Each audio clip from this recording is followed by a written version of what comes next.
Endi men bizlar aytgan gaplarimiz aynan mana shu muhandislik kommunikatsiyalar bilan bog'liq qisqacha aytib o'tmoqchiman va bundan tashqari sizlarga men aynan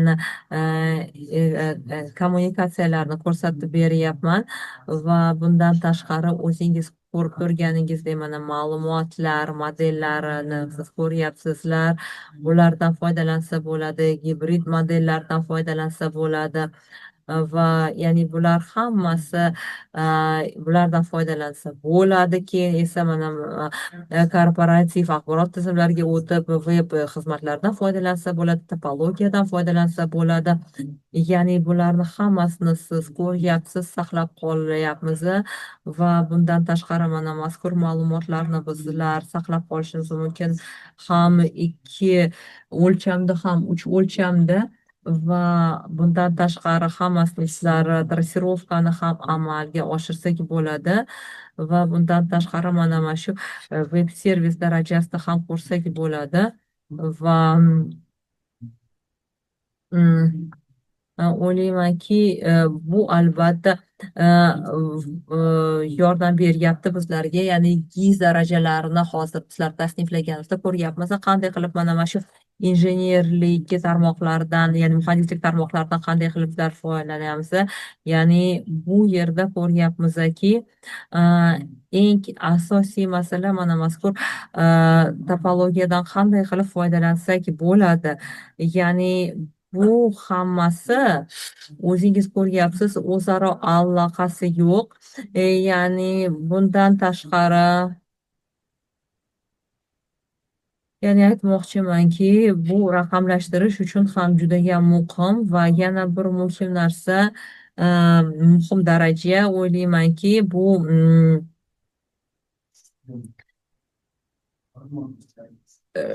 Argis tizim, ya'ni Argis Trace Network'dan foydalansa bo'ladi. Balki kim ArcMap'dan foydalanganlar, balki eshitgandan keyin va bundan tashqari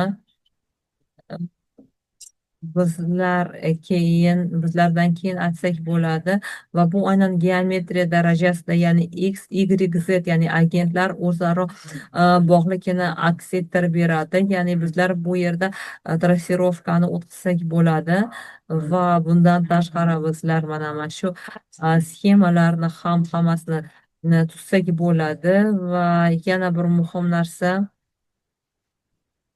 Argis Trace Network ham bor va bundan tashqari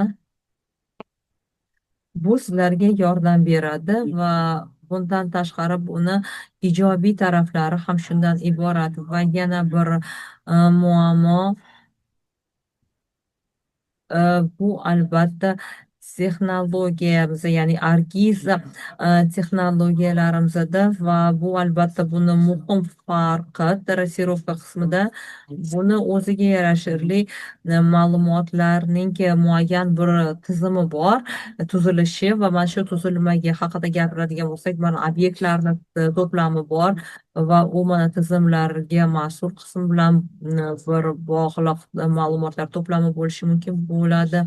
Va bundan tashqari bular aynan ya'ni bu yerda beton qismlari, bundan tashqari elektron transformatorlar turishi, ya'ni hammasi, bundan tashqari elektr uzatish tarmoqlari, ya'ni mana hamma mana shu obyektlar ham o'zi aksida bor va bundan tashqari men aytmoqchimanki, bizlar buni nafaqatgina geometriya, balki boshqa qismlarini ham bizlar aytsak bo'ladi va yana bir muhim narsa bu albatta bunga aytganimizdan keyin bizlar aynan ijobiy tarafi nimadan iborat? Bizlarda hozir shunday asboblar borki, bular mana shu trassirovka uchun tayyor asboblar mavjudligini ko'rsatyapti va bundan tashqari nima uchun aytyapti? Va albatta bu trassirovka uchun muhim, bu editorsda va albatta endi bu narsa yo'q, ya'ni oldingi versiyasida bu yo'q va aytmoqchimanki, buni o'zimiz yozishimiz kerak bo'ladi, kiritishimiz kerak bo'ladi. Va bundan tashqari bizlar nafaqatgina tizim modelidan foydalanamiz, balki bu yerda bizlar mana shu yana chuqur modeldan bizlar foydalanamiz va bundan tashqari mana truboprovod tizimi haqida gapirishimiz mumkin bo'ladi, quvurlar o'tkazish tizimi. Va bu yerda men endi shundan boshlamoqchiman. Endi men o'rtasidan boshladim-da buni.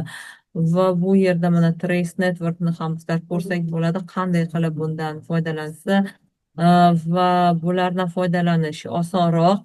Ya'ni utility networkda esa modelga bizlar qat'iy rioya etishimiz kerak bo'ladi va bu yerda bizlar natijalarni ham ko'rsak bo'ladi va atigi mana Toshkentda mana o'zimizni ma'lumotlari bor va bundan tashqari yana bir bizlarda ma'lumotlar mavjud va bular hammasi o'zaro bog'langan, ya'ni men trassirovkani o'zim amalga oshirishim mumkin bo'ladi va albatta bu bizlarga mana shu trassirovkani haqiqatdan o'tishni ko'rsatib beradi va bundan tashqari bizlar aytmoqchimizki, mana bizlar trassirovkani ko'radigan bo'lsak, bular qancha bog'liqligi va bu albatta bu narsa kirmagan bo'lsa, bu degani to'plamga bizlar ularni o'zaro aloqasini buzilganligini ko'rsatib beradi. Va albatta hozir men mana in memorydan tanlab oldim va albatta bu bizlarga geometrik obyektlar saqlab qolishga yordam beradi va albatta qanday qilib bundan foydalanish mumkinligini ko'rsatib beryapti. Va yana bir muhim narsa, bularni o'rtasidagi aloqa yo'qligini ko'rsatmoqchimiz. Ya'ni hozir mana Vertex bunga yetib kelmadi, men atayin buni sizga ko'rsatmoqchiman. Va yana bir muhim narsa, bularni o'rtasidagi aloqa, ya'ni bu bizlarga yirik ma'lumotlar hajmini ustida ishlashga yordam beradi va bundan tashqari, ya'ni bularni o'rtasidagi aloqalarni bizlar ko'rishimiz mumkin bo'ladi va shunday bir xuddi bizlarda topologiya o'zgarganday bir bo'ladi. Keyin esa bizlar mana trassirovkani ya'ni o'zgartiramiz, ularni o'rtasidagi aloqani bizlardagi ma'lumotlarni qo'lingizda bor ma'lumotlar hajmi juda ham katta bo'lsa, bu juda ham jiddiy ish. Albatta bunga siz bir o'zingizlarda mavjud bo'lgan mana shu shablondan foydalansak bo'ladi. Mana bu yerda bizlar ham buni yaratdik. Bizlarda ma'lumotlarni 4ta sinfi bor va bizlar ham chiziqli, ham bularni aynan nuqtali qismlarni ham bizlar qamrab oldik. Ya'ni bu yerda mana 4ta obyekt yaratiladi va o'zingiz ko'ryapsiz, mana shablonimizda hamma o'ziga xos xususiyatlarni ham atributlarni belgilab beryapmiz. Bu juda ham bizlarga yordam beradi jarayonimizni yanada maqbullashtirishga va albatta bundan tashqari mana shu tizimlarni o'rtasidagi aloqalar haqida gapiradigan bo'lsak, hozir bizlarda darhaqiqat hech qanday aloqalar yo'q, lekin men bularga o'tadigan bo'lsak, mana shu muftaga o'tadigan bo'lsam, mana o'zingiz ko'ryapsiz, mana qandaydir mana geometrik ma'lumotlar o'rtasida, ma'lumotlar asosida bular hosil bo'lyapti, ularni o'rtasidagi aloqalar va albatta bizlar bunga bir nazar tashlasak bo'ladi. Va endi hozir birgalikda ko'rsak bo'lishimiz mumkin. Mana shu trassirovka tarmoqlarini mana har bitta versiyasi ko'rsatilgan bo'lyapti va mana shu Enterprise'da qanday qilib bizlar yaratish mumkinligini ko'rsatyapmiz va albatta bu bizlarga hozir ya'ni trassirovkada foydalanishimiz mumkin bo'lgan qismlari ham mavjud. Ya'ni ochiq yoki yopiq ma'lumotlar va bundan tashqari bizlar trassirovkadan foydalangan edik, ya'ni bog'lanish natijasidagi trassirovka va buni bizlar atributlar yordamida foydalandik, ya'ni bu yerda sharoitlarning baryerlari ham bor. Ya'ni bu trassirovka qachon to'xtashini, ya'ni Adan B ga o'tishdan oldin, ya'ni bizlar bularni hozir bir-biriga qo'shganimizdan keyin ko'ramiz. Va natijada o'zingiz ko'ryapsiz, bizlarda kompaniyaning aktivlari ham bu yerda o'z aksini topgan va bizlar natijada nimani ko'ryapmiz? Bizlarda uzunasi chiqyapti, bizlarni tizimimizni uzunasi chiqib ketdi va bundan tashqari bizlar bularni hammasini ya'ni ko'ryapmiz va albatta har bir tizimli obyektlar bilan bu bog'liq, ya'ni kim bizlarda baryer bo'lib xizmat to'siq bo'lib xizmat qilishini bizlar ko'ryapmiz, ya'ni bizlarni kompaniyamizni obyektlari ham yuzaga kelyapti, ya'ni mana shu statistik ma'lumotlar bilan bizlar ishlasak bo'ladi. Ya'ni bu faqatgina mana shu trassirovkaning bir ulardan tanlangan bir to'plamini, bu yerda mijozlarimiz bor, mana bu yerda tanqidiy ahamiyatga ega bo'lgan mijozlarimizni sonini ko'ryapmiz, mana diametrlarni boshqacha belgilasak bo'ladi. Ya'ni ularni bozorga chiqqan yilini bizlar ko'rsak bo'ladi. Ya'ni barcha ma'lumotlarni bizlar kiritib bu yerga aks ettirsak bo'ladi va bundan tashqari bizlarda o'zimizni tizimimiz bor, uni ham ko'rsatsak bo'ladi. Ya'ni bu yerda nima deyishimiz kerak bo'ladi? Ya'ni bu yerda barcha mana shu tizimga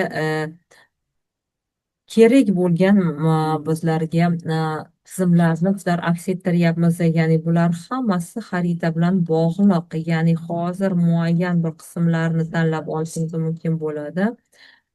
Va keyin esa bizlar buni amaliyotga joriy etsak bo'ladi. Qo'llaganimizda esa mana hozir siz uni ko'ryapsiz, ya'ni xaritada.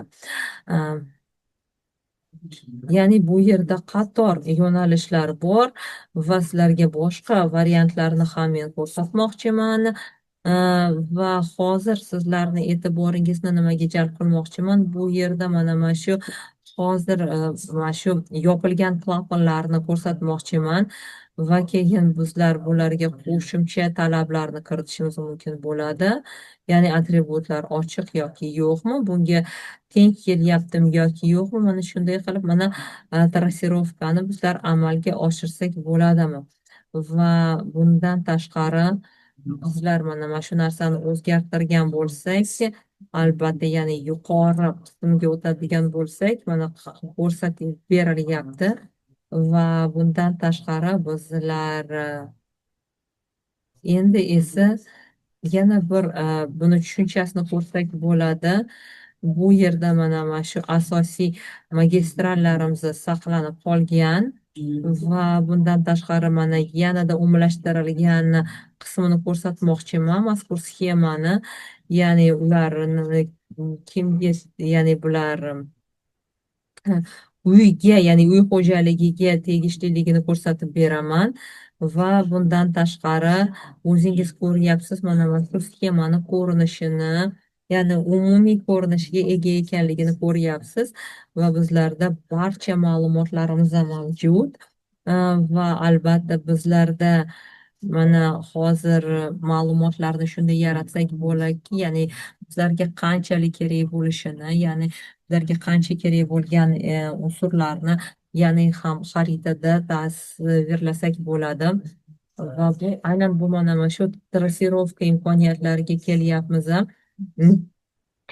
Va aynan Pro'dagi qismlariga keladigan bo'lsak, bu amaliyot, ya'ni veb servislarda qanday qilib amalga oshirilganligini ko'rishimiz kerak bo'ladi. Ya'ni bu yerda xuddi shu kabi misolni ko'rsatyapmiz. Bizlarda o'zimizda korporativ tizimimiz bor. Ya'ni bu yerda servis xizmatlari ham bor va bundan tashqari qanday qilib qilsak bo'ladi? Ya'ni bu yerdagi atributiv ma'lumotlarni ham ko'ramiz.